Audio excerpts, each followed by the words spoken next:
Ngayon, panoorin niyo muna kung papaano ko ipapamana sa aking maganda at napakabait na anak, ang aking Corona.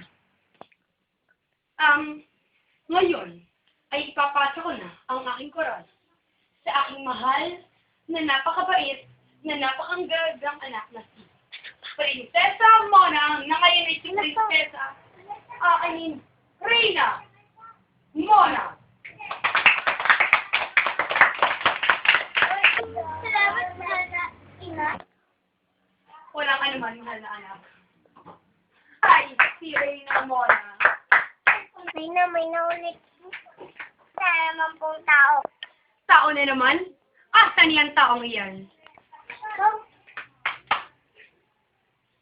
tapon niyo dun sa bodega. Bilis!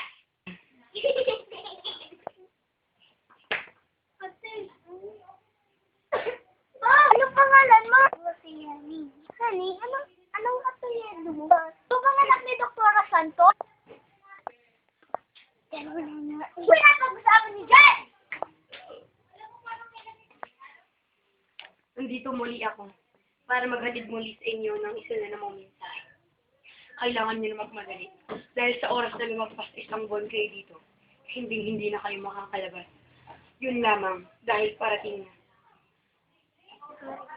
Araw na ba kami namamalagi dito? Ikinalulungkot ko, pero 12 araw na kayo namamalagi dito. Kaya kailangan niyo nang makatakas dahil meron na lamang kayong 18 araw para makuha ang susi para makalabas dito. Malapit na si Reyna Mona! Sige, aalis na muna ako. Paalam. Yan. Sino ba kausap niyo dyan? Ina! Ina! Bakit mahal na anak? Narito mga to! Nagbabaling na! Anong ibig mong sabihin, anak? Nababalo na mga yan? At naluloka? Po, ina! Ano yung isip?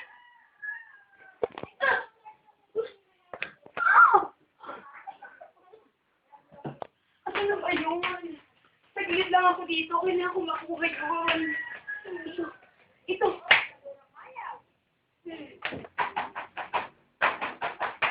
Andyan si Reyna Mona! Hindi ako si Reyna Ramona. Sumapi lang ako sa kanya. Dahil mas mabilis ko kayong makakausap. Siya nga pala, iaabot ko sa inyo. Dahil ito ang susi dyan para makalabas kayo sa kuryente iyan.